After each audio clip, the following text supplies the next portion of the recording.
गुरुदेव। जी 25 बोल, उसमें अभी हमारा ये 24 दंडक का ये चर्चा हुई थी कल। और इससे अगला जो बोल है उससे पहले कुछ प्रश्न है। अ,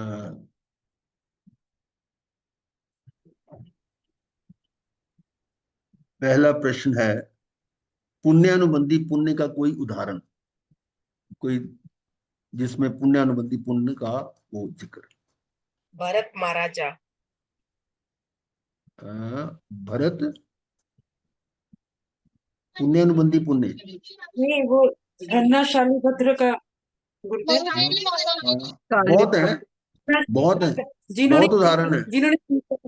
जिन्होंने खीर बहराई थी गुरुदेव। हाँ हाँ, वो भी पुण्यानुबंधी पुण्य, और भी बहुत सारे हैं। और विशेषकर जो सुख विपाक सूत्र में सारे लगभग ऐसे ही हैं, पुण्यानुबंधी पुण्य वाले। ठीक है, तो ये था, उसमें हमारे इसमें आया था सुमुख गाथापति का वर्णन। और अब है अगला प्रश्न, आश्रम के मुख्य 5 भेद बताइए।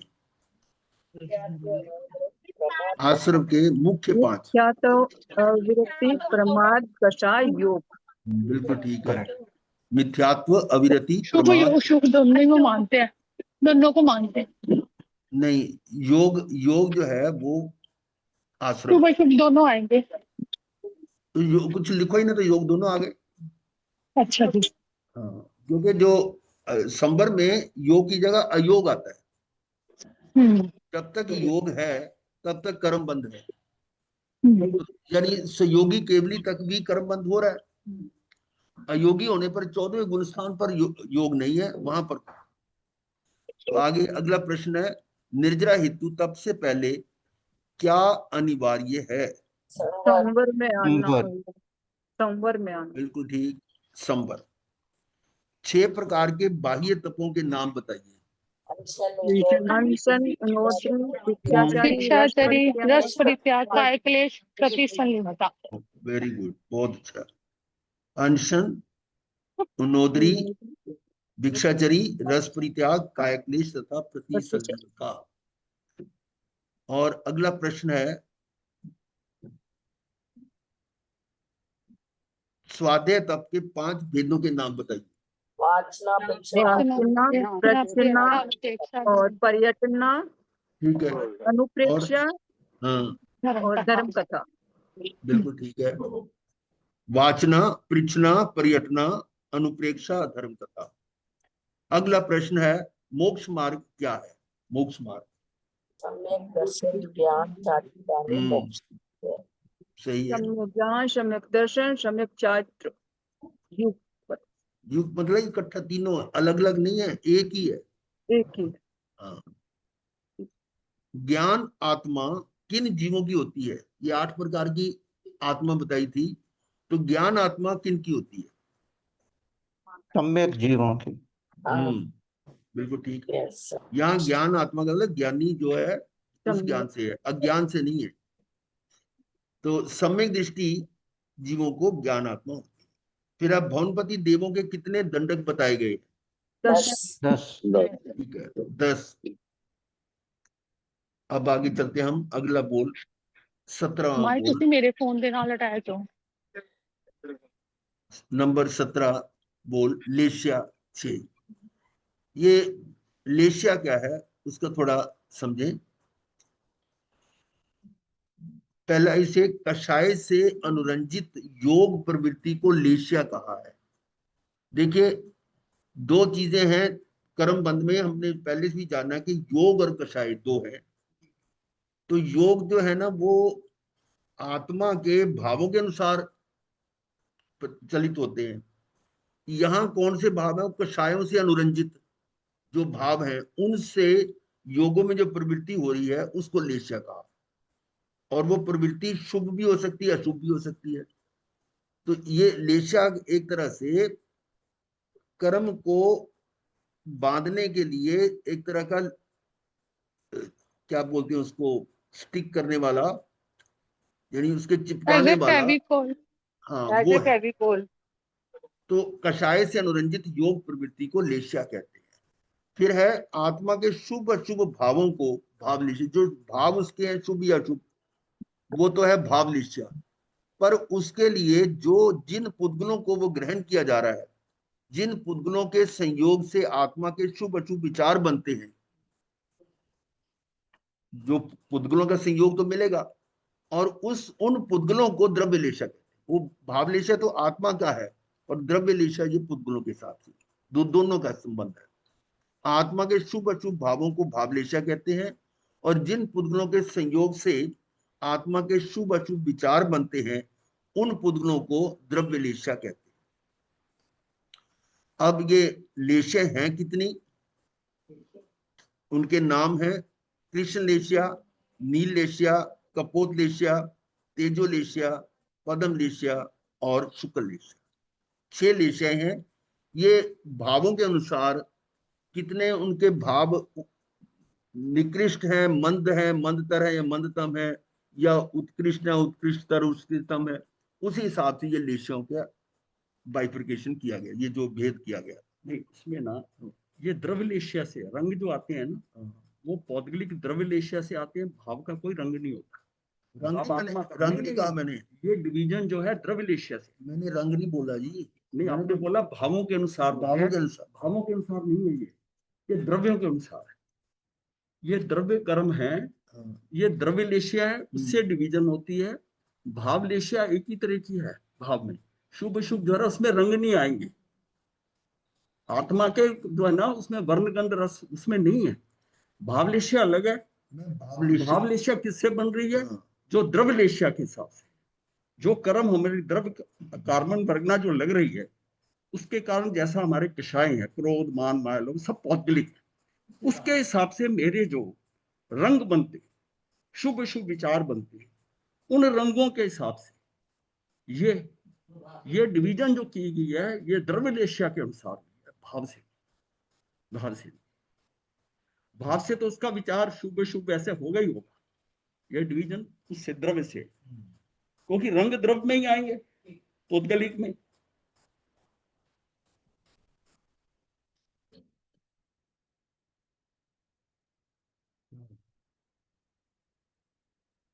तो ये उनको और थोड़ा सा डिटेल बना रहे। कृष्ण लेशिया, इसका ये यहाँ द्रव्य लेशा का वर्णन है, और इसी के साथ भाव लेशा का भी आगे आएगा। पहले कृष्ण लेशा का ये द्रव्य के रूप से समझें।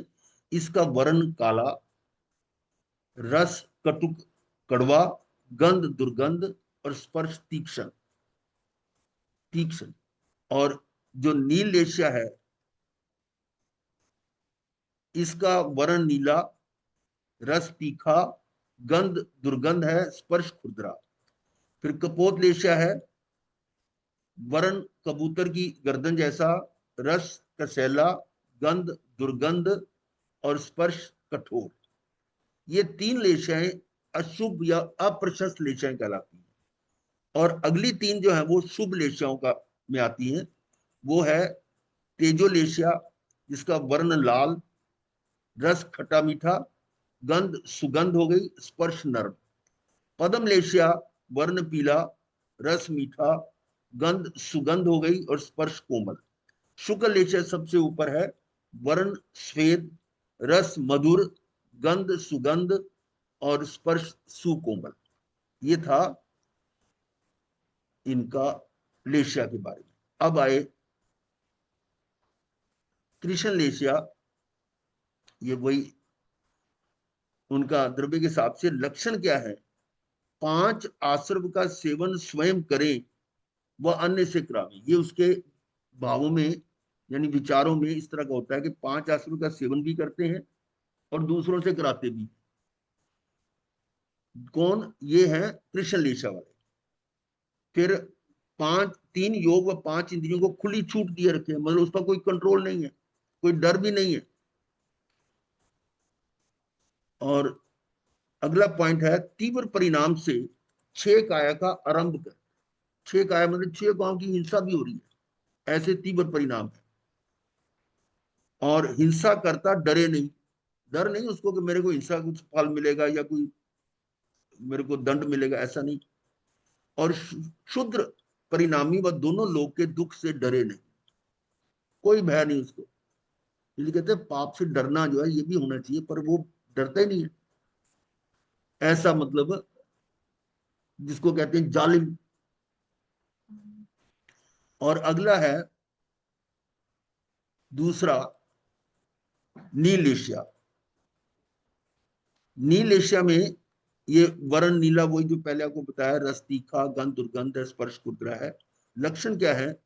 ईर्ष्यावंत, अन्य के गुण सहन कर सके नहीं, यानी ईर्ष्या वाला है, उसको दूसरों के गुण अच्छे नहीं लगते, कोई उसकी दूसरे की प्रशंसा भी अच्छी नहीं लगती उसको, और स्वयं तप करे नहीं और अन्य को करने दे नहीं, ऐसा भी है। और स्वयं ज्ञानाभ्यास करने करे नहीं और अन्य को करने दे नहीं, मतलब न करना न करने देना।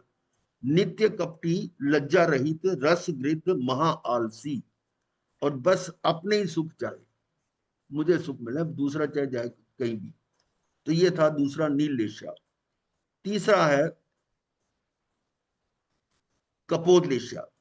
कपोतलेशिया में वर्ण कबूतर की ग्रीवा, गंध दुर्गंध है, रस कसैला, स्पर्श कठोर, और लक्षण क्या है? बांका यानी टेढ़ा बोले, टेढ़ा चले, यानी कपट वाला काम, अपने दुर्गुण ढके व अन्य को प्रकट करे। दूसरों को, अपने तो दुर्गुण नहीं बताने, दूसरों को प्रकट करता है, ऐसा है। कठोर वचन बोले, भाषा भी उसकी कठोर होगी। और चोरी करे, अन्य की संपदा देख जुरे। अब किसी की गाड़ी देखकर उसके पास वो है। तो अगला है तेजोलेशिया। तेजोलेशिया में वर्ण लाल, गंध सुगंध, रस खट्टा मीठा, स्पर्श नरम है, और लक्षण क्या है? स्थिर, स्वभावी, सरल। अब ये शुभ लेशा में माना जाता है। और कुतूहल रहित, विनीत, ज्ञानी, शरारती नहीं। कुतूहल का मतलब शरारती पर नहीं था, कुतूहल जैसे बहुत कई बार यूज होता है। और फिर दमितेंद्रिय, इंद्रियों का दमन करने वाला, दृढ़ धर्मी, प्रिय धर्मी। दृढ़ धर्मी मतलब कुछ भी आ जाए पर अपने धर्म में दृढ़ रहना। उसके लिए वो दृष्टांत आता है ना, वो कौन था जो समुद्र में, नहीं समुद्र में देव उसकी परीक्षा लेने आता है, वो श्रावक था, ऐसी अर्नक अर्नक अर्नक श्रावक, भूल जाते ना। अर्नक श्रावक जो है दृढ़ धर्मी, कि भी समुद्र में यात्रा पे जा रहे हैं, साथ में पानी लोग हैं, व्यापार के लिए जाते थे, और उसका बड़ी देवों में प्रशंसा हुई कि बड़ा दृढ़ धर्मी है, ये डिगने वाला नहीं है। तो एक देव को ईर्ष्या हुई, उसके टेस्ट परीक्षा के लिए आया, और उसको कहा, अरे अर्नक, तू ये बोल कि भगवान महावीर का सिद्धांत ठीक नहीं है, वो गलत है। तो एक बार बोला, दो बार, तीन बार, वो उसका उत्तर नहीं दिया। मैं कहा, नहीं मैं नहीं बोलता। फिर उसने कहा कि भाई अगर तू ऐसा नहीं कहेगा, मैं तेरे जहाज को डुबो दूंगा। उसके जहाज को झटके भी दिए, और लोग बड़े परेशान, व्यापारी दूसरे भी, कि सेठ जी आप इसको बोल दो, अंदर से मत बोलना। नहीं।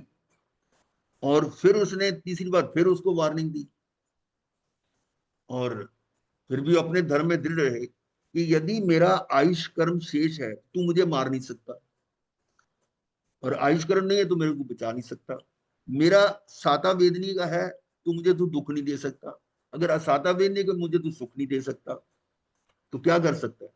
मतलब अपने धर्म में दृढ़ रहा, और वो आखिर जो देव था वो परीक्षा लेके उसको बंधन करके चला गया। तो ये ऐसा दृढ़ धर्मी का दृष्टांत उसको व्यवस्था समझ में आ गई थी, कुछ भी ऐसा नहीं हो सकता। तो ऐसे पाप से डरने वाला, पाप भीरु। अब ये जो है ना, पहले वाले जो थी उसमें पाप से डरने वाला नहीं था। पाप कर रहे हैं, कसाई या मार रहा है इतने जीवों को, सब कोई उसको मतलब डर ही नहीं है कि मुझे क्या दंड मिलेगा। ये आतंकवादी देख लो कैसे करते हैं, इनको डर है। उनको तो ये सिखाया गया कि इसको मारने से मेरे को वो जन्नत मिलेगी, बदतर बदतर कितनी फूटे मिलेगी, ये दिमाग में, यानी ये है। तो ऐसे जो है ना, वो तो यानी निकृष्ट लेशिया वाले ही है ना वो। और यहाँ जो है ना, शुभ लेशिया में पाप से डरने वाला। और अगला है आपका पद्म लेशिया, इसमें वर्ण पीला, गंध सुगंध, रस मीठा, स्पर्श कोमल, और ये पद्म लेशिया है। इसके लक्षण चारों कषाय पतली, क्या मतलब कषाय हल्की होगी, वो जैसे था नंतानुबंधी, अप्रत्यख्यानी, प्रत्यख्यानी, संज्वलन, अब ये संज्वलन में आ गया पतली। और फिर सदैव उपशांत कषाई, कषाय को दबा के रखने वाला। और त्रियोग, वश में रखे, त्रियोग मतलब तीनों योग, मन वचन काया को वश में रखने वाला। और दमितेंद्रिय, कम बोलने वाला, मौन रखने वाले। महाराज बंटी महाराज भी मौन करते हैं ना, हाँ, हम तो बोलते रहते हैं, ये मौन मौन। तो ये अच्छा लक्षण है, कम बोलने का। और इससे अगला है शुक्ल लेशिया। शुक्ल लेशिया सबसे ऊपर की है, स्वर्ण वर्ण श्वेत, गंध सुगंध, रस मधुर, स्पर्श कोमल। और ये लक्षण है आर्त ध्यान रुद्र ध्यान त्यागे। आर्त ध्यान रुद्र ध्यान नहीं होता उसमें, शुक्ल लेशिया में।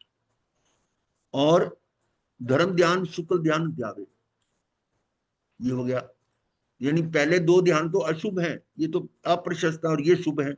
राग द्वेष पतले या निवृत्त, यानी राग द्वेष बिल्कुल ही खत्म हो गए हो, वीतरागता में भी हो सकता है, और यह पतले हो गए संज्वलन में। और दमितेंद्रिय, इंद्रियों का दमन, समितिवान, गुप्तिबंत, आत्मगुप्त। सरागी, संयमी व वीतरागी, तीनों तरह के हो सकते हैं। सरागी 10वें गुण स्थान तक सरागी है, 10वें से ऊपर वीतरागी, और उससे पहले संयमी भी है। तो ये सारे शुक्ल लेशिया वाले थे। इनको दृष्टांत से समझाया गया है। ये आपने चित्र बहुत बार देखा होगा ऐसा, कि आम का वृक्ष है और उस पे 6 व्यक्ति हैं जो आम खाना चाह रहे हैं। अब 6 का भाव विचार कैसा है, एक व्यक्ति जो ये पहले नंबर का है, वो कहता है इस पेड़ को नीचे से काटो, गिरा लो इसको और आम खाओ। अब आम तो गिनती के होंगे, कुछ से होंगे, लेकिन पूरा का पूरा पेड़ काटने की हो रहा है उसको। दूसरा कहता है अरे भाई इसको यहां से क्यों काट रहे हो, ये मेन जो शाखा है ना बड़ी, उसको काट लो, ये बड़ी शाखा का शेर, और उसमें जो जितने होंगे फल वो खा लेंगे। तीसरा जो है वो, उसकी सोच क्या है, वो क्या विचार रहा है कि भाई बड़ी शाखा नहीं, छोटी शाखा को काट लेते हैं, हमने इतने आम क्या करने। और फिर उसके अगला जो कहता है कि भाई शाखा को क्यों काट रहे हो, ये जितने फल इनको झाड़ लो ना, उतार लो, नहीं कच्चे पक्के जो भी हैं। तो कच्चे पक्के फलों का वो उतारने का भाव कर रहा है, अपने उतार रहा है, सारे अपनी टोकरी में डाल रहा है। और 5वें नंबर कहता है भाई कच्चे क्यों उतार रहे हो, खाने में तो पक्के आएंगे, तो पक्के पक्के उतार लो, वो पक्के पक्के उतार रहा है। और इसके बाद जो 6ठे नंबर वाला है, जो ऊपर चढ़ा ही नहीं, तो कहता है ऊपर जाने की जरूरत थी क्या, नीचे गिरे पड़े हैं, ले लो। तो देखो सबके आम खाने का भाव तो सबका एक है, लेकिन भाव सबके अलग अलग है। ये लेशिया, ये पहले वाला जो है कृष्ण लेशिया, नील लेशिया, कपोत लेशिया, और फिर आ गया तेजो लेशिया, पद्म लेशिया और शुक्ल लेशिया। ठीक है, इससे चित्र से ये कई बार चित्र तो कई स्थानकों में लगे होते हैं, कई बार आम का, कहीं पर जामुन का पेड़ दिखाते हैं, कोई भी हो, मतलब दृष्टांत है। तो यहाँ देखिएगा आप, जामुन खाने वाले के जी क्या बताया है, उसके विचार कैसे हैं और भावलेशा कैसी उसकी है। पहला जो पुरुष है उसको पेड़ को जड़ से उखाड़ लेने का विचार आ रहा है, उसका भाव आ रहा है कि पेड़ को जड़ से उखाड़ दिया जाए। ये जो भाव है, ये जो विचार है, ये कृष्ण लेशा है। दूसरा पुरुष स्कंद यानी बड़ी शाखा जो उसका वो, उसको काट लेने का विचार करता है, नील लेशा। और फिर उसके बाद जो दूसरी शाखाएं हैं, स्कंद मतलब मोटा जो तना है, और ये बड़ी जो और शाखाएं हैं, उनको काटने का तो कपोतेशा हो गया। यहाँ पर जामन है, यहाँ में एक ही बात समझिए कि उनके गुच्छों को काट लेने का विचार करता है, ये सारे तोड़ लो। और फिर वो कहता है 5वां पके पके जामुन ही तोड़ने का विचार है, पद्म लेशिया। और 6ठा कहता है नीचे गिरे पड़े वो ले लो। तो ये समझाने के लिए ऐसे और भी कई उदाहरण है, जैसे वो डाकुओं का आता है, 5 डाकू हैं, वो किसी घर में करने जाते हैं, चोरी या डाका मारने जाते हैं, तो वो कहते हैं सबको मार दो। दूसरे कहते हैं मारने की क्या जरूरत है, इनको बांध देते हैं। मतलब सबके भाव अलग अलग हैं। तो कोई कहता भी अपने आप ये दे देंगे तो उनको किसी को तंग करने की क्या जरूरत है। तो मतलब वहां पर भी देखोगे भाव अलग, वो काम वो कर रहे हैं लेकिन भावों में अंतर है, वो है लेशिया। अब है लेशिया कौन सी कहां तक है। भवनवासियों और व्यंतर देवों में कृष्ण, नील, कपोत और तेजो लेशिया होती है। भवनवासी और व्यंतर देवों में। ज्योतिषिकों, स्वधर्म और ईशान देवों में केवल तेजो लेशिया होती है।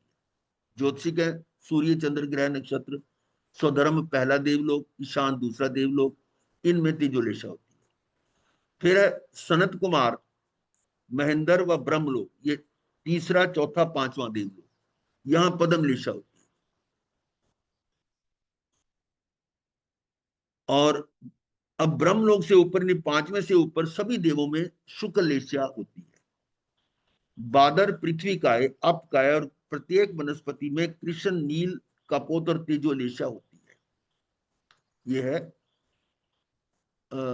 उसमें अपर्याप्त अवस्था में तेजो लेशिया होती है, अपर्याप्त अवस्था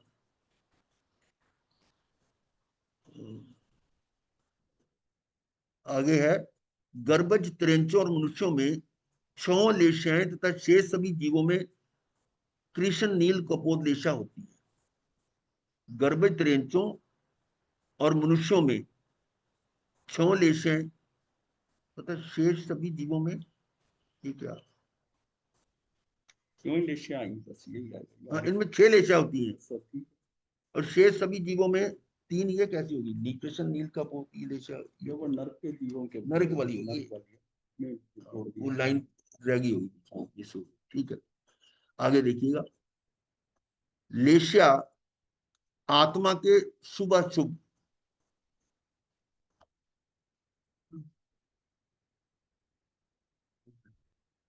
भाव में करी हुई।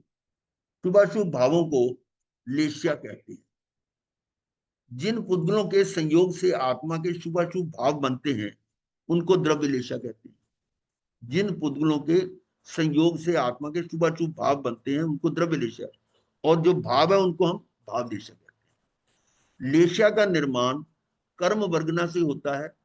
जीव जब तक कार्बन वर्गनाओं को आकर्षित करता रहता है तब तक लेशिया का अस्तित्व रहता है। और कषाय का क्षय होने पर अर्थात वीतरागता आने पर भी केवल योग के निमित्त से, योग तो रहता है 13वें गुण स्थान पर, उससे परम शुद्ध शुक्ल लेशिया होती है, क्योंकि कषाय नहीं है तो वो परम शुक्ल लेशिया है, परम शुद्ध। और योग के अभाव में 14वें अयोगी केवली गुण स्थान पर शलेशी अवस्था में जीव अलेशी होता है, यानी लेशिया नहीं होती। क्यों? योग भी नहीं है। तो अंत में मतलब योग ही लेशिया, इसका मतलब योग जो है वो लेशिया का कारण था तब तक, 13वें गुण स्थान तक। जीव जिस लेशिया वाले परिणामों में मरता है उसी लेशिया वाले परिणामों में उत्पन्न होता है। ये क्या है, जिस समय जीव का मरण होता है उसमें, उससे अंतर मुहूर्त में, जिस मुहूर्त में, जिस अंतर मुहूर्त में जो उसकी लेशिया होती है और जहां वो पैदा होता है वहां पर वही लेशिया में पैदा होता है, यानी उसमें बदलाव नहीं होता। बाद में अंतर मुहूर्त के बाद बदल जाता है। तो देवता व नारकों में द्रव्य लेशिया तो जीवन भर एक जैसी रहती है। जैसे बताया ना कि कौन से देवों में कौन सी लेशिया होती है, वो यानी जीवन पर्यंत वही रहती है। परंतु भाव लेशिया बदल सकती है, भाव लेशिया बदल सकती है। ये कैसे? वो कोनिक के जो युद्ध में, रत्नोत्सव संग्राम, रत्नमूसल संग्राम, और एक दूसरा था शिलाखंड। शिलाखंडक, तो उसमें उसके मित्र, पुराने मित्र जो थे, शक्रेंद्र और चमरेंद्र, ये दोनों आए थे। अब वो है तो इंद्र, तो उनकी भावलेशिया तो उत्तम होनी चाहिए ना, तेजोलेशिया वाले थे। लेकिन युद्ध में क्यों आए फिर वो? इसका मतलब भावों से कुछ अंतर आया। तो त्रेंच व मनुष्यों की द्रव्य और भाव लेशियाएं बदलती रहती है। अब त्रेंच और मनुष्यों की जो द्रव्य और भाव दोनों बदलती रहती है, और ये बल्कि अंतर मुहूर्त में। हम लगातार एक 48 मिनट तक एक लेशिया में नहीं रह पाते, बदलती रहती। फिर है पहले के 6 गुण स्थानों में 6 लेशियाएं होती हैं। जो पहले 6 गुण स्थान है उनमें 6 पॉसिबल है। 6 मतलब कृष्ण लेशिया से लेकर शुक्ल लेशिया तक।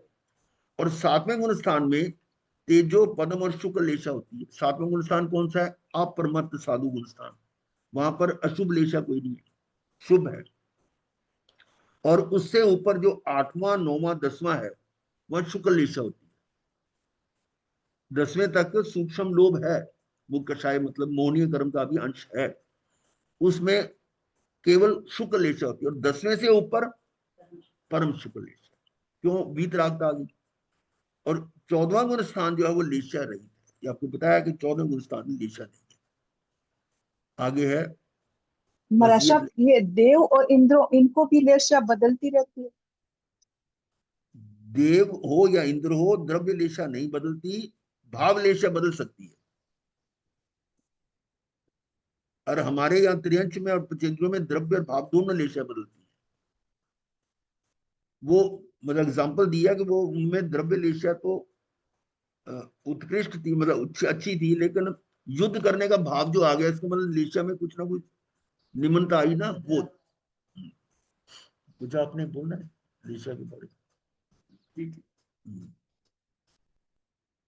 अब अगले बोल पर आ रहे हैं। 18वां बोल दृष्टि 3। वो छोटे छोटे हैं। अंतःकरण की प्रवृत्ति को अर्थात मन के अभिप्राय को दृष्टि कहते हैं।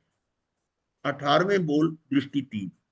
कौन कौन सी दृष्टि है? सम्यक दृष्टि, मिथ्या दृष्टि, मिश्र दृष्टि। सम्यक दृष्टि क्या है? जो ज्ञानी है उसकी दृष्टि सम्यक होगी, अज्ञानी की दृष्टि मिथ्या होगी, और मिली जुली है वो मिश्र है।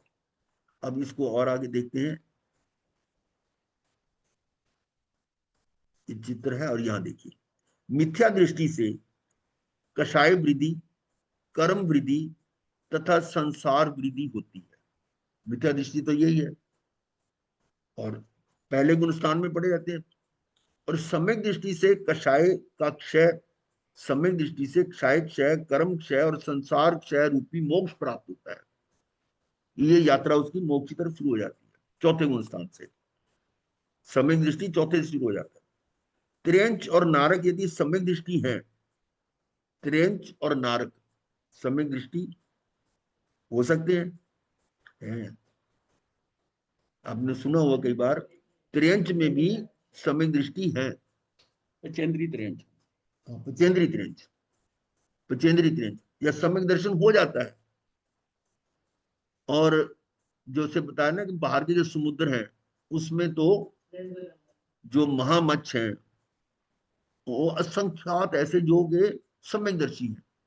और अगर हम अपने निकट के इतिहास में देखें तो चंड कौशिक, उसको सम्यक दर्शन हुआ तभी तो वो अपने आप को समेट कर बैठ गया था ना। जाति सुमरन ज्ञान हुआ और सम्यक दर्शन हो गया, और इसी के कारण वो 8वें देवलोक में भी गया। तो त्रियंच और नारक, नारक भी नारकियों में देख लो, राजा श्रेणिक जी वो नरक में है, पर सम्यक दृष्टि है क्योंकि कर्म पहले आयुष कर्म बंध चुका था, इसलिए वो नरक का बंध नहीं टूट पाया। अदरवाइज अगर वो आयुष कर्म ना बंधा होता तो सम्यक दृष्टि जो है ना नरक त्रियंच में जाता ही नहीं। तो त्रियंच और नरक हम ये समझते हैं कि ये दुर्गति है, पर उसमें यदि कोई सम्यक दृष्टि है तो वे मिथ्या दृष्टि देव और मनुष्यों से आध्यात्मिकता में ऊंचे हैं। अब देखो दोनों कंपेयर कैसे किया कि देव और मनुष्य तो सुगति है और नरक और त्रियंच दुर्गति है। दुर्गति वाले अगर सम्यक दृष्टि है और सुगति वाले मिथ्या दृष्टि है तो किसका कद ऊंचा है?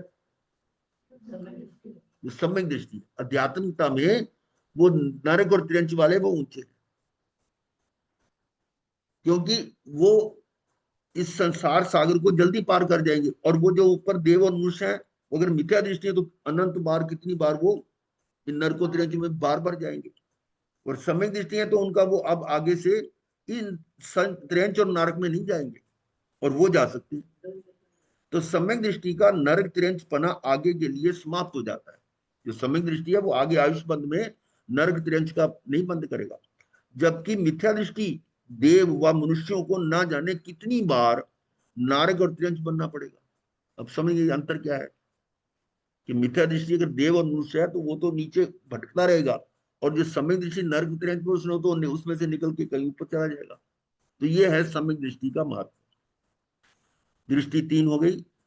अब थोड़ा सम्यक दर्शन के बारे में इसमें सिर्फ है कि जाति श्रवण ज्ञान के लिए ये जरूरी नहीं कि सम्यक दर्शन, जाति श्रवण ज्ञान के लिए मति ज्ञान का एक विशेष है वो, तो उसका जरूरी नहीं है। अब श्रीमद राजचंद्र को 7 साल की उम्र में जाति श्रवण ज्ञान हो गया था, पर उनको सम्यक दर्शन वो 19वें जाकर वर्ष में हुआ। इसका मतलब है कि ये जो है ना जाति श्रवण ज्ञान जो है मति ज्ञान की उत्कृष्टता विशेषता के अंदर जाति श्रवण ज्ञान हो सकता है, सम्यक दर्शी को भी हो सकता है, पर ये जरूरी नहीं है कि सम्यक दर्शी को ही जाति श्रवण ज्ञान होता है, ऐसा नहीं। तो सम्यक दर्शन के कुछ मुख्य लक्षण हैं 5। ये भी अधिकतर लोगों को पता होगा। सम, संवेग, निर्वेद, अनुकंपा, आस्था। सम का मतलब है समभाव रखना, राग द्वेष की न्यूनता, कि राग द्वेष कम है तो वो सम। संवेग है मोक्ष की तीव्र अभिलाषा। वेग कहते हैं गति, संवेग सही गति यानी मोक्ष की तरफ। तो उसको जो ना मोक्ष की तीव्र अभिलाषा है, मुझे और कुछ नहीं, मोक्ष प्राप्त करना है, और ऐसा करके वो इस संसार सागर को शीघ्र पार कर जाता है, संवेग। फिर है निर्वेद। निर्वेद का मतलब होता है विराग्य, विरक्ति, संसार से विरक्ति। और अनुकंपा है दया। और कल हम कर रहे थे दया जो है ना, जो पर में दया हो रही है वो सभी पुण्य है, धर्म नहीं है। धर्म कौन सा है? स्वदया। अपनी आत्मा जो कि अनंत काल से दुख पा रही है, संसार में भ्रमण कर रही है, उस पर दया करना, ये स्वदया, ये है धर्म, वो अनुकंपा है। और अन्य पर करें तो वो पुण्य है, पाप नहीं है, पुण्य है। आस्था, जिन वचनों पर श्रद्धा करना, जो भगवान ने फरमाया है उन पर श्रद्धान करना। हमारी समझ में नहीं आ रहा तो ये मत समझो कि भगवान के सिद्धांत गलत है। अभी हमारी बुद्धि या ज्ञानावरणीय कर्म इतना क्षेम नहीं हुआ कि हम उनकी बात को समझ सके, परंतु बार बार इस स्वाध्याय करने से ज्ञानावरणीय का थोड़ा क्षेम होगा तो उनकी बात आपको समझ में आने लगेगी। परंतु नहीं समझ आ रही तो ये नहीं कहना कि ये सिद्धांत नहीं है, ठीक नहीं, ऐसा नहीं। जिन वचनों पर पूरा श्रद्धान करना, ये आस्था है। वैसे तो ये सभी एक साथ ही है, कोई क्रम नहीं है, लेकिन सबसे पहले श्रद्धान ही तो होगा और फिर जो बाकी बातें आएंगी। तो ये क्रम से ऐसे श्रम, शम, संवेग, निर्वेद, अनुकंपा, आस्था, ये सम्यक दर्शन के लक्षण है। आगे देखिए, समकित्व के जो 5 लक्षण बताए गए हैं वे समकित्व प्राप्त करने के बाद प्रकट होने वाले लक्षण भी हैं और प्राप्ति के पूर्व के भी माने जाते हैं। क्या मतलब? जब समकित प्राप्त हो जाता है तब तो ये लक्षण होंगे ही, लेकिन जब समकित की ओर सन्मुख हो रहा है उसके, उस समय भी वो लक्षण होंगे उसमें, नहीं तो सम्यक दर्शन को प्राप्त कैसे करेगा? यानी सम्यक दर्शन के सम्मुख हो रहा है, उस लाइन में जा रहा है, तो उसमें ये गुण होंगे।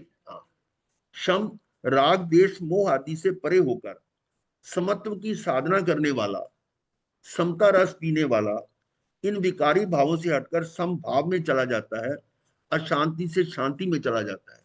अब ऐसा जो अभी सम्यक दर्शन नहीं हुआ तो ऐसा करके वो सम्यक दर्शन की तरफ जा रहा है, या सम्यक दर्शन हो गया तो उसमें ये चीजें अपने ऑटोमेटिक होंगी कि वो समता वाला भाव होगा उसमें।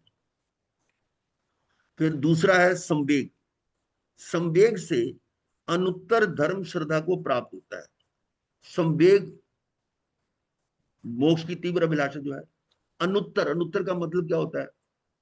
सर्वोत्कृष्ट, जिसका मुकाबला नहीं है, जिसका लाजवाब, जो कहते हैं लाजवाब, इसका उत्तर नहीं है, लाजवाब। अनुत्तर यानी सबसे उत्तम, उस धर्म श्रद्धा को प्राप्त होता है। संवेग से अनुत्तर धर्म श्रद्धा को प्राप्त होता है, शीघ्रता से संवेग को प्राप्त होता है और अतिशय मोक्षाभिलाषी हो जाता है।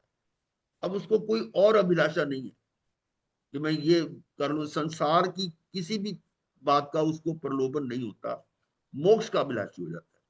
और ऐसा करके वो अनंतानुबंधी क्रोध मान माया लोभ का क्षय कर देता है, फिर नए मिथ्यात्व मोहनीय कर्म नहीं बांधता। क्योंकि अनंतानुबंधी गया तो इसका मतलब दर्शन मोहनीय गया, मिथ्यात्व मोहनीय वो नहीं बांधेगा। फिर अनंतानुबंधी क्षय के कारण मिथ्यात्व की विशुद्धि करके, अनंतानुबंधी क्षय के कारण मिथ्यात्व की विशुद्धि करके दर्शनाराधक हो जाता है। दर्शन विशुद्धि करके विशुद्ध होने से कई जीव उसी भाव में सिद्ध हो जाते हैं या तीसरे भाव का अतिक्रमण नहीं करते। यह संवेग का फल आ रहा है। अनंतानुबंधी क्षय के कारण मिथ्यात्व की विशुद्धि हो गई कि अनंतानुबंधी निकल गया तो मिथ्यात्व का भी सफाया हो गया और दर्शनाराधक हो जाता है। और दर्शन विशुद्धि करके विशुद्ध होने से अब दर्शन में उसकी विशुद्धि हो रही है और उससे कई जीव उसी भाव में सिद्ध हो जाते हैं या तीसरे भाव का अतिक्रमण नहीं करते। और वह भव भ्रमण कर दुख में पड़ना ही नहीं चाहता, भव भीरू हो जाता है। वो आता है ना 7 प्रकार के भय। अब आप बोलते हो मेरे को नहीं पता मैं क्या बोल रहा हूँ। भव भीरू हो जाता हूं। भव भीरू देखो, भय होते हैं 7। वो सम्यकदर्शी को किसी का भय नहीं होता, 7 में से मरणांतिक भय सबसे बड़ा माना है, तो उसको नहीं होता। आदान भय, भय कुछ सारा नहीं होता, पर ये भय होता है कि मेरे भव ना बढ़ जाए, भव भीरू, भव भय ना बढ़ जाए, ये उसको भय होता है। निर्वेद, निर्वेद को प्राप्त जीव दैवीय तथा मनुष्य संबंधी भोगों की आसक्ति से विरत हो जाता है। निर्वेद का मतलब विरक्ति। इसको प्राप्त वाला जीव जो है दैवीय तथा मनुष्य संबंधी, दैवीय का मतलब देवों जैसे और मनुष्यों जैसे मनुष्य संबंधी भोगों की आसक्ति से विरत हो जाता है। उसकी आसक्ति नहीं होती कि मुझे देवों वाला सुख मिले या मनुष्यों वाला सुख, उसकी विरक्ति उससे हट जाता है। ऐसी विरति को प्राप्त जीव आरंभ समारंभ का त्याग कर देता है। आरंभ समारंभ यानी हिंसा आदि नहीं करेगा और संसार मार्ग का त्याग कर मोक्ष मार्ग को ग्रहण कर लेता है। ये निर्वेद का फल है, विराग्य भाव। और देखा जाए तो संयम लेने के बाद भी शंका होती है कि विराग्य आया कि नहीं आया। हाँ, सोचना अपने आप को सोचना, हम ये किसी पर नहीं कुछ कहते, पर मन में आता है कि हम विरागी हुए भी है कि नहीं। संसार में अभी हमारा आसक्ति है ना, ये खाऊं ये पीऊं वो करूं, पता नहीं क्या क्या आता है। तो वहां विचार तो आता ही है कि अभी हम उस स्थान तक नहीं पहुंचे। यार, ऐसी वृत्ति को प्राप्त जीव आरंभ समारंभ का त्याग कर देता है और संसार मार्ग का त्याग कर मोक्ष मार्ग को ग्रहण कर देता है। वह संसारिक सुखों को सुख नहीं बल्कि क्षणिक सुखाभास मानता है। ये है निर्वेद। सारे इंपॉर्टेंट पॉइंट्स हैं। सम, संवेग, निर्वेद। अब है अनुकंपा। प्राणों, भूतों, जीवों, सत्वों, ये 4 हिस्सों में बांटा हुआ है जीवों को। टोटल ले लो, सभी जीव आगे। इनके प्रति अनुकंपा करने से इन्हें दुख, दैन्य, चिंता, खेद, विलाप, रुदन, जुड़ाने, पीटने, परितापित नहीं करने से साताविन्नी कर्म का बंध होता है। ठीक है, साताविन्नी कर्म का बंध होता है अगर उन पर हम उनको दुख नहीं दे रहे। और जो गृहस्थ मोहग्रस्त होकर पापाचरण में आकंठ डूबा हुआ है और उसे अशुभ से शुभ प्रवृत्ति में आने का उपदेश है, परंतु शुभ ही शुभ में प्रवृत्त रहा तो मुक्त कैसे होगा। तो फिर उससे हटकर शुद्ध में जाने का उपदेश भी दिया गया है। और समकित्वी तो स्वदया अर्थात निज आत्मा पर अनुकंपा करता है। ये पॉइंट समझाने के लिए है कि अगर हम अनुकंपा करके उनको दुख नहीं दे रहे तो साताविद्या का बंद हो रहा है। और अगर और ऊपर चले, अशुभ से हटकर शुभ में प्रवृत्ति कर रहे हैं, तब भी वो मुक्त नहीं हो सकता। मुक्त कब होगा? वो दया अपने आत्मा पर, कि अपनी आत्मा को इस संसार भ्रमण से निकाल देंगे, वो अनुकंपा है। आगे है आस्था या धर्म श्रद्धा।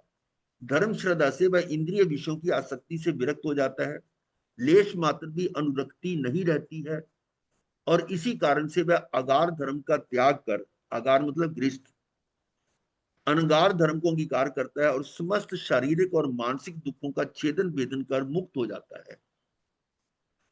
अतः समकित्वी जिन वचनों व सिद्धांतों पर प्रगाढ़ व पूर्ण श्रद्धा भाव से, जो समकित्वी है, ज्ञानी है, वो जिनेंद्र भगवान के वचनों और सिद्धांतों पर प्रगाढ़ व पूर्ण श्रद्धा भाव से उनके प्रति अपने को सर्वस्व को समर्पित कर देता है। और अब जो समय आ रहा है ना, ये इस काल में तो आगे जैसे भगवान ने बताया भी हुआ है, ऐसे कुतर्की होंगे जो भगवान के सिद्धांतों को गलत साबित कर देंगे। उनको इस समय का क्या पता था, उन्होंने सिद्धांत बना दिए, मतलब उनको विश्वास नहीं रहेगा, इतना धर्म की श्रद्धा नहीं रहेगी, इसलिए धर्म घटता जाएगा। पर अभी उस पोजीशन जो आगे आने वाली है, उसके मुकाबले में अभी ये हमारा स्वर्ण युग है। उसको अंदाजा लगाओ कि आगे वाला हाल क्या होगा। उसके हिसाब से 21,000 वर्ष में से अभी हम 2,500 के करीब निकले हैं, और अगर 10-20 हजार बाद समझो 18-15 हजार और है, तो उस समय क्या हालत होगी। उसके मुकाबले तो हम बहुत ही सुखी भी हैं और धर्म भी है, और वहां चलते पहुंचते पहुंचते धर्म बहुत कम रह जाएगा। और 5वें आरे के अंतिम दिन वो जब समाप्त होगा तो मात्र 4 होंगे जो धर्म वाले होंगे, ज्ञानी, श्रावक श्राविका और साधु साधु। ये 4 का वर्णन आता है।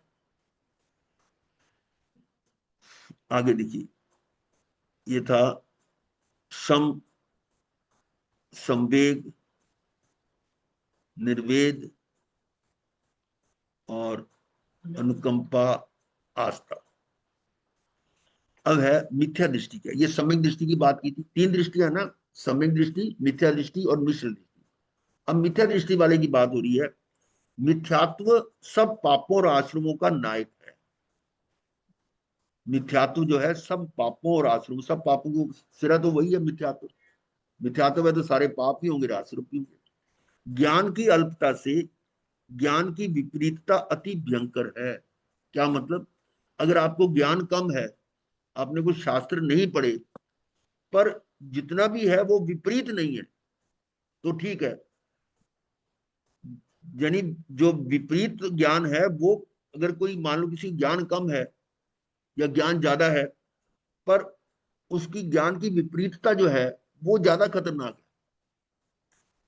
ज्ञान की अल्पता से ज्ञान की विपरीतता अति भयंकर है। लौकिक ज्ञान संसाराभिमुख होने के कारण अज्ञान ही है। लौकिक जो संसारिक, संसाराभिमुख है, संसार विमुख मतलब शरीर से संबंधित है। शरीर को सुख अधिक से अधिक मिले, उसके लिए हमने परिवार बनाया, परिवार से समाज, समाज से देश, सारा संसार आ गया। तो उनके जो अभिमुख हो रहा है वो ज्ञान अज्ञान की है।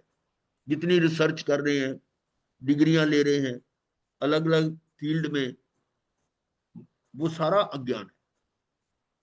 इसके कारण आत्मा पर रूप को स्वरूप समझने लगता है, पर पुद्गलों में ममत्व और स्व गुणों का अनादर करने लगता है। इसके कारण मिथ्या दृष्टि का, मिथ्या दृष्टि है तो उसमें आत्मा पर रूप को स्वरूप समझने लगता है, यानी पराये को अपना मान रहा है। और पर पुद्गलों में जो पर है उनमें ममत्व और स्व गुणों का अनादर करने लगता है। ये है उसका मिथ्या दृष्टि की सोच। फिर वीतराग पर रूपित अहिंसा, संयम, तप रूप धर्म को त्याग कर विलासता के मार्ग पर चलने लगता है। भगवान के बताए हुए पर नहीं चल रहा, वो अपने सिद्धांत बना लेता है। अहिंसा, संयम, तप रूप धर्म को त्याग कर विलासता के मार्ग पर चलने लगता है। और जब तक मिथ्यात्व बना रहता है तब तक आध्यात्मिक उन्नति के प्रयास निरर्थक और निष्फल होते हैं। देखो, आध्यात्मिक उन्नति कहां से प्रारंभ होगी, जब मिथ्यात्व हटेगा। और मिथ्यात्व में है तो कोई तरक्की होगी नहीं, सारा निरर्थक। आप चाहे तो खाओ पियो मौज करो। मिथ्या दृष्टि जीव को अपने हिताहित का विवेक नहीं होता, क्योंकि जो ये हम आगमों में पढ़ते हैं ना, तो ज्ञानी जो है वो अपने हित को देखता ही। यानी यहाँ मिथ्या दृष्टि को अपने हित का कोई पता नहीं कि मैं इसका फल क्या मिलेगा। अब आगे देखिए, ये मिथ्या दृष्टि की बात थी, यह है ना कुधर्म, जादू टोना, ये सारा मिथ्या दृष्टि का ये था। अब आगे मिश्र दृष्टि तीसरा, जो वीतराग सर्वज्ञ का कहा हुआ भी नहीं मानता, वीतराग सर्वज्ञ का कहा हुआ भी नहीं मानता और अन्य मती आचार्यों द्वारा कहा भी मानता है, हाँ सर्वज्ञ कहा हुआ भी मिश्र मानता दृष्टि है, है ना, हाँ मिश्र है मिश्र, ना, उसका नहीं मानता सर्वज्ञ वो तो कहा मानता हुआ भी मानता है और अन्य मती आचार्यों द्वारा कहा भी मानता है, ये भी ठीक है, ये भी ठीक है। और बहुत सारे लोग ऐसे बोलते हैं, बड़े बड़े हमारे जैन जो नेता लोग हैं ना जैनियों में, वो क्या करते हैं, सारे धर्म एक ही है, उनको भी ठीक कहते हैं, उनको भी ठीक कहते हैं। मिश्र दृष्टि, उनको पता ही नहीं अपने धर्म और उसमें क्या फर्क है। तो यह वीतराग सर्वज्ञ का जो कहा है वो भी ठीक है और अन्य का कहा वो भी ठीक है। वीतराग परमात्मा का बोला और वहां कृष्ण महाराज का बोला, वो कहते सब एक ही है, अंतर नहीं मालूम उनको कि भी सिद्धांत कहाँ क्या कैसे लगाना है, वो त्रिपदी का ही नहीं पता, तो वो नेता लोग बन जाते, हाँ ये सब धर्म एक ही है, ठीक है। और जैसे दही गुड़ की मिश्र अवस्था में खट्टा मीठा स्वाद होता है, खट्टा भी और मीठा भी, ये जो क्या बोलते हैं उसको गुजरात में श्रीखंड, श्रीखंड यही तो होता है। मिष्टी दोई, मिष्टी दोई तो बंगाल में होती है, मिष्टी दोई मीठा, हाँ जी। और दही में मीठा डाल लो वही हो गया दही में गुड़ या मीठा तो ये खट्टा मीठा स्वाद होता है। उसी प्रकार समकित और मिथ्यात्व की मिश्र अवस्था धारण करने वाला मिश्र दृष्टि कहलाता है। इस अवस्था में व्यक्ति सत्य असत्य का निर्णय नहीं कर पाता कि ये सही है या ये सही है, और ये भी ठीक है, ये भी ठीक है। तो ऐसी स्थिति में व्यक्ति को ना सम्यक दृष्टि कहा जा सकता है और ना मिथ्या दृष्टि। तो क्या हुआ, मिश्र दृष्टि। तो मिश्र दृष्टि संदिग्ध, डोलायमान, डोलने वाला, अस्थिर, अस्थिर अवस्था है, यह है मिश्र दृष्टि। ये था 18वां बोल। अब 19वें बोल पर आ गया। ध्यान चार, चार प्रकार के ध्यान है। ध्यान का मतलब आप समझते हैं कि किसी भी चीज पर कंसंट्रेशन करना, एकाग्रता करना, वो ध्यान है। पर एकाग्रता तो वो बगला भी करता है, मछली को पकड़ने के लिए एकदम एक टांग पे खड़ा हो जाएगा, हिलते जुलना कुछ नहीं, बड़ी एकाग्रता देखते, जैसी मछली आई दबोच लेता है। तो उनको भी ध्यान ही कहा है, पर वो ध्यान प्रशस्त नहीं, शुभ नहीं है, अशुभ ध्यान। तो हमारे यहाँ ध्यान को चार हिस्सों में बांटा गया है, आर्त ध्यान, रौद्र ध्यान, धर्म ध्यान और शुक्ल ध्यान। ये पहले दो तो हैं अशुभ और ये दो हैं शुभ। ये तो हमारे करने योग्य नहीं है। आर्त ध्यान रौद्र ध्यान तो हमें इसका उपदेश नहीं है कि आर्त ध्यान करो रौद्र ध्यान करो, और शुक्ल ध्यान है नहीं, वो 8वें गुण स्थान पे होता है, अगर होता तो क्षणिक किसी किसी को हो सकता है। तो मुख्य तो हमारे लिए धर्म ध्यान ही है, और यहां से निकलकर हम शुक्ल ध्यान की तरफ चले। अब इसकी थोड़ा थोड़ा वर्णन करेंगे कि ये आर्त ध्यान कैसा है। आर्त ध्यान के भी आगे चार भाग किए, इसके चार प्रकार हैं। उनमें से पहला अनिष्ट संयोग आर्त ध्यान। अनिष्ट संयोग कि कोई चीज अप्रिय है, आपको अच्छी नहीं लगती और वो आपके गले पड़ गई। खाने में मान लो आपको कोई चीज अच्छी नहीं लगती और आपके खाने में वही आ गई, तो देखो क्या हाल होता है। या कोई चीज आपको पसंद नहीं है और वो आपको थोप दी गई, यही यही लेना है, ये करना है। तो इस तरह का जो है ना वो अर्थ है ना, अमनोज्ञ अप्रिय वस्तु का संयोग होने पर दुख से व्याकुल, बड़े परेशान हो जाते हैं, ये मेरे को क्या दे दिया है?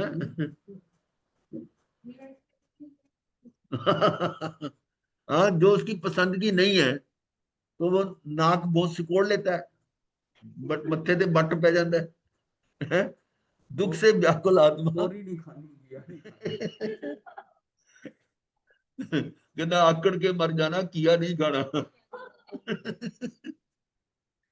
तो ऐसा ये अर्थ ध्यान है।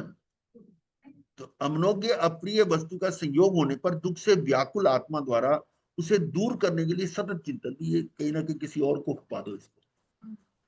दूसरा है इष्ट वियोग, वहां अनिष्ट का संयोग था या इष्ट का वियोग, जो अच्छी चीज है उसके वहां से खींच ली गई।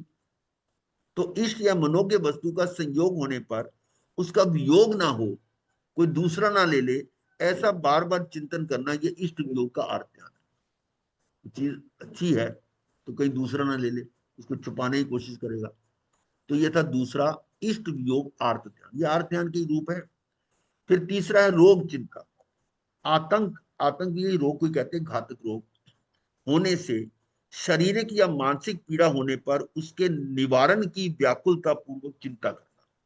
कोई रोग हो गया या कोई मानसिक पीड़ा हो रही है तो उसको दूर करने में निवारण की व्याकुलता है कि ये किस तरह से मिट जाए रोग। तो ऐसा जो चिंता करना है, ये रोग चिंता के कारण भी आर्त ध्यान है। ये बीमारी ठीक कैसे होगी, ये पैर में ये हो गया, ये ठीक कैसे होगा, ये सारा आर्त ध्यान है। भी जैसे आया वैसे चला जाएगा। तो आतंक होने से शारीरिक या मानसिक पीड़ा होने पर उसके निवारण की व्याकुलता पूर्वक चिंता करना। फिर है निदान, ये बहुत खतरनाक है।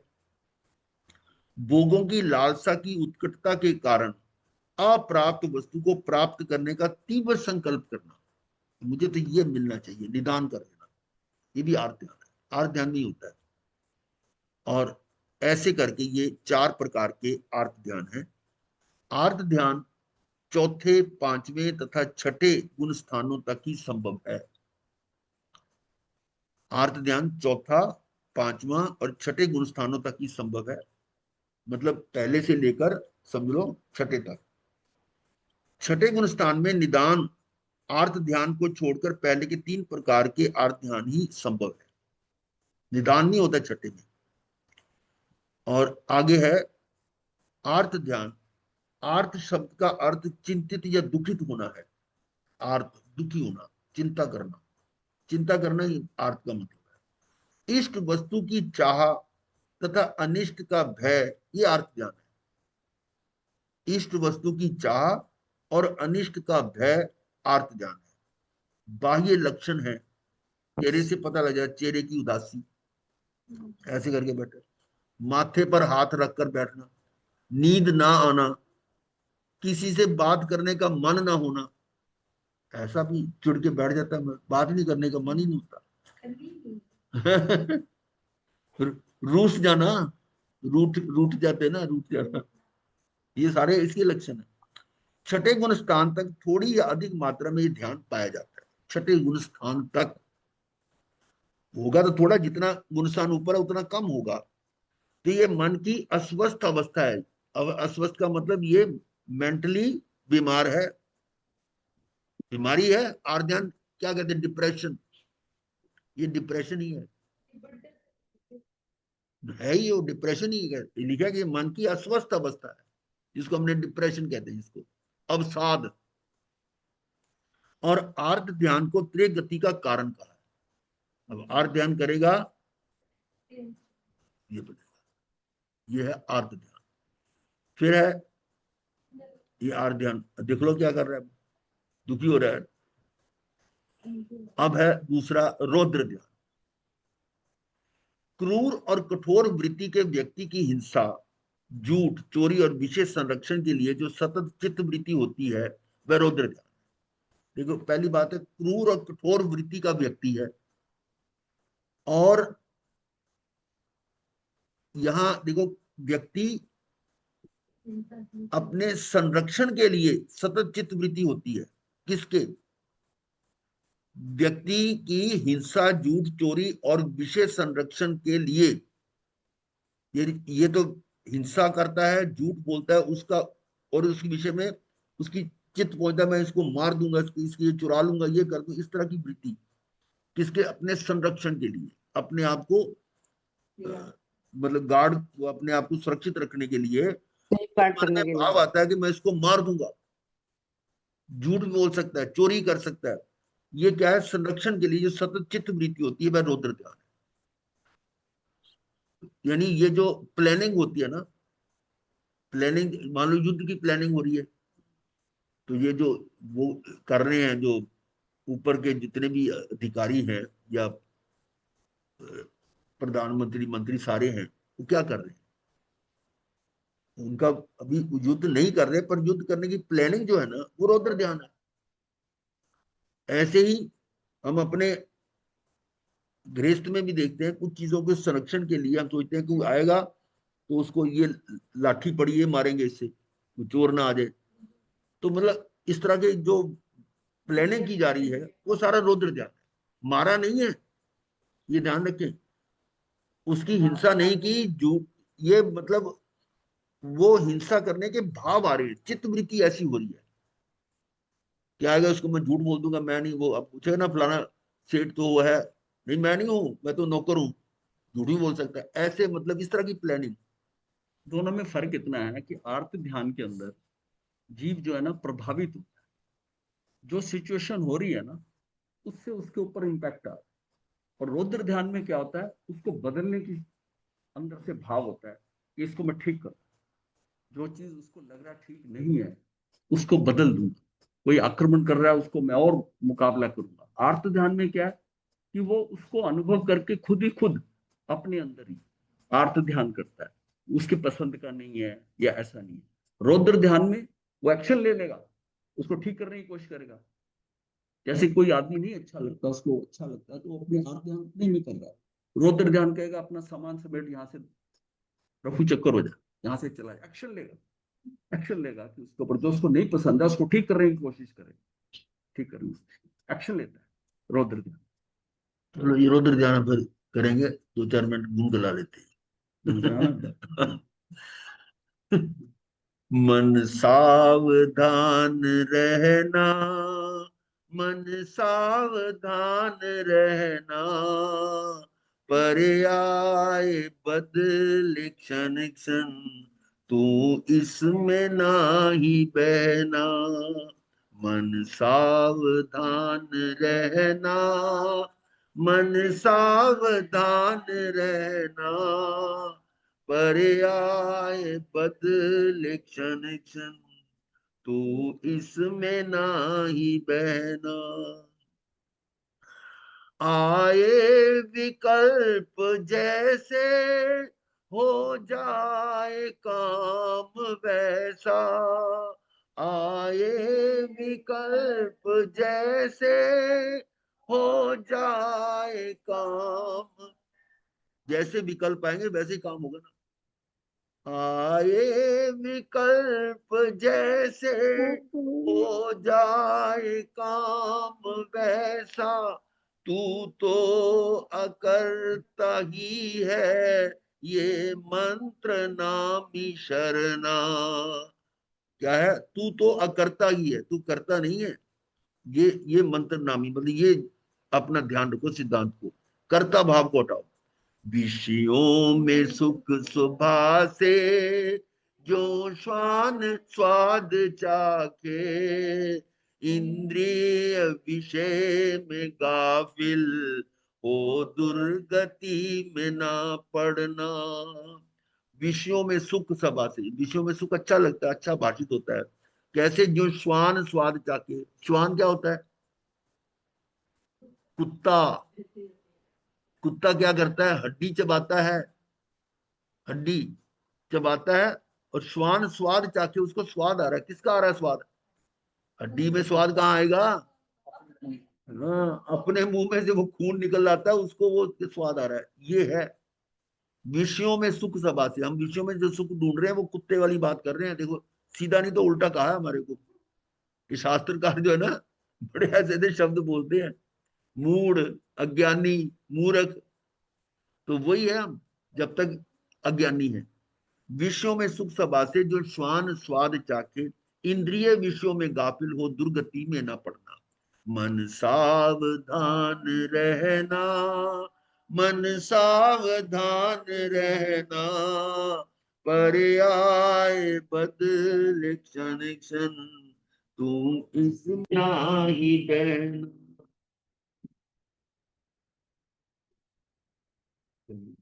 हाँ जी,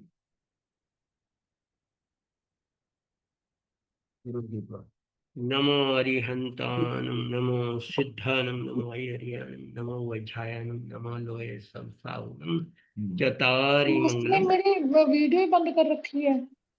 you can not start your video. चतारी मंगलम, अरिहंता मंगलम, सिद्धा मंगलम, नमो मंगलम, केवली धम्मो मंगलम, चतारी लोगोत्तमा, लोगोत्तमा, सिद्धा लोगोत्तमा, साहू लोगोत्तमा, केवली पनतो धम्मो लोगोत्तमा, चतारी शरणं प्रवज्यामि, अरिहंते शरणं प्रवज्यामि, सिद्धे शरणं प्रवज्यामि, साहू शरणं प्रवज्यामि, केवली पुनस्तं धम्मं शरणं प्रवज्यामि, चारि शरण सुखने मंगल करने सदा हे। मुझे वंदना वंदना